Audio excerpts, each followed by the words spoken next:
माय गॉड क्या बात है यार hi guys welcome back to द माय यूट्यूब चैनल नोंथांमोनखौ आंनि लेभेल बय यूट्यूब चैनेलाव गासिखौबो जाबाय गोसो गोथारै थ' दिनै भिडिअ जाबाय आं फेसजों माने दिनै भिडिअ लायाखै जास्ट नोंथांमोननि सायाव एन्टारटेनमेन्ट बा देखायनो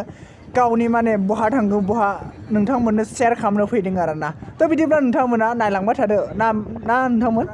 थ' नोंथांमोना आङो बासाव दङ ना नोंथांमोना नायलांबाय था आरो नोंथांमोननो भिउफोरखौ देखायलांगोन आरोना दा आङो कलेज टाइमनिफ्राय डाइरेक्ट माने भिडिअखौ खालामबाय आरोना थोबथायाव थांनानै डाइरेक्ट दुधनियाव थांगोन आरोना गाइसमोन थ' बेयावनो आङो भिडिअ खालामनो गोसो जानानै भिडिअ खालामबाय नोंथांमोना गाज्रि दामोन आरोना माने बासाव दङ आरोना थ' नोंथांमोना इन्टारेस्टिंब्ला नायलांबाय थादो आरोना भिडिअखौ जोबजासिम नायो आरोना स' गाइस बेयो माने कथाकथि होनो आरोना बेखौ कथाकथि होनो ओमफ्राय जों थांगासिनो आरो गाइस स' गाइस जोङो माने कथाकथिखौ बारना फैबाय ओमफ्राय जोङो मोनफैबाय थुनफाङा मोनफैबाय आरोना बेयो आरो थुनफाङानि खाथि माने स्टेशननि माने दालां दङ आरोना उन्दै दालां आरोना थ' गाइस भिउफोरखौ नाय ओरैबायदि ग्रिन गोजा आरोना वाव केन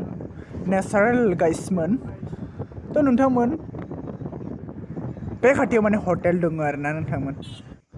स' गाइस नोंथांमोना नाय साइडनि माने भिउफोरखौ नाय माने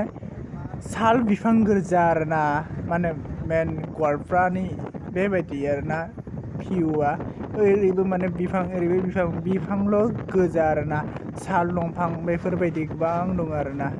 थ' नोंथांमोन जायफ्रा आंनि चेनेलाव गोदान फैदों बिथांमोनखौ आंनि गोसो गोरबोनिफ्राय आंनि गोसोनि हामलायनायखौ जासिहरबाय थ' बिथांमोना आंनि भिडिअखौ नायनो इन्टारेस्ट मोनदोंब्ला थाबैनो साबस्क्राइब खालामगोनखौ आं आसा खालामबाय नोंथांमोनाबो नायलां बा भिउफ्रा ओरैबायदि माने इभिनिं टाइम माने भिउ आरोना वाव क्या बात है ओरैबायदि समायना नुयो बिउटिफुल नुयो आरोना थ' नोंथांमोना जोबजासिम नाय स्क्रिप्ट दाम खालाम भिडिअखौ जेसेबां हायो शेयार खालाम आरोना गोसो गोथारै गावसिजोबना हो आरोना जेसेबां हायो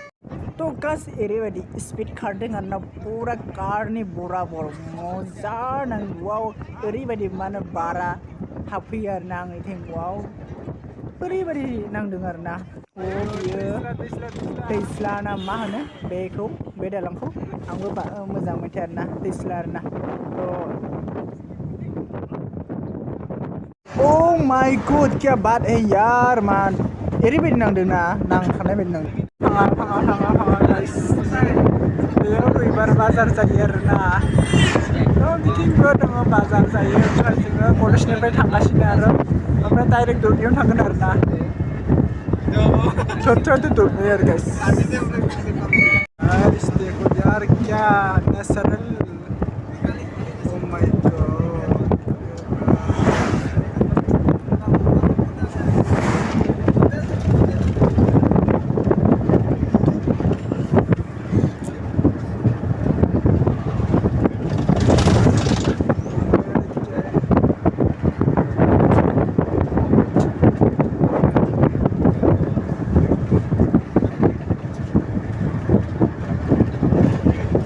लारखो जादोंमोनलै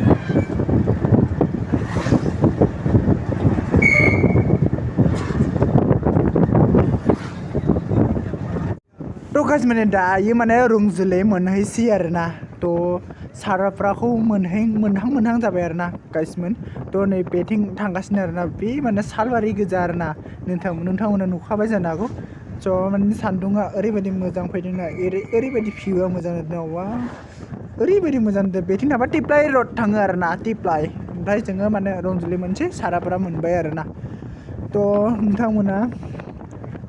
नुखाबाय जानो हागौ आंनि मेगनजोंथ' एकदम ओरैबायदि क्वालिटिखौ मोजां नुदों आरो बाट नोंथांमोनाबा बोरै नुखो आं मोनथिला बाट नोंथांमोना नायलांबाय थादो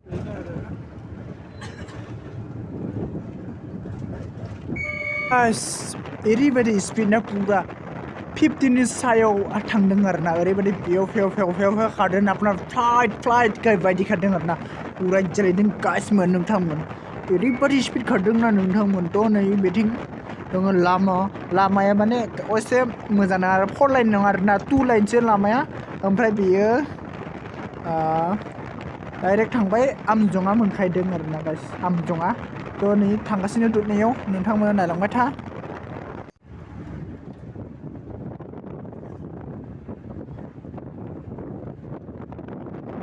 गाइस बेखिनिखौ सरि बाहारना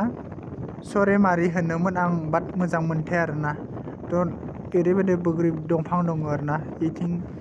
साइड मेघालय जायो आरोना बे लामानि लेफ्ट साइडथिं मेघालय एरिया गोलैयो आरोना थ' नोंथांमोन बेथिं हाजो दङ ओमफ्राय बेथिं देखायनो हायासै बेथिंनि भिउखौ लाबाय आरोना थ' नै ओरैबायदि माइ दङ बिफां दङ बेबायदिनो मोजां आरोना थ' नै लामाया मा होनो मोजां ओमफ्राय बेथिं थाङो आरोना थ' नायलांबाय थादो भिडिअखौ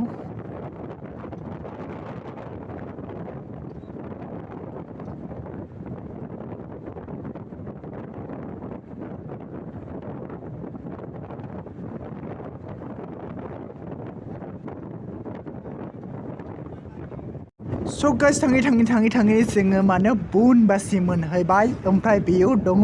बनबाहिनि मन्दिर थ' बेयो बनबाहिनि मन्दिर आरोना स' नोंथांमोना फैनो हागोन बेनि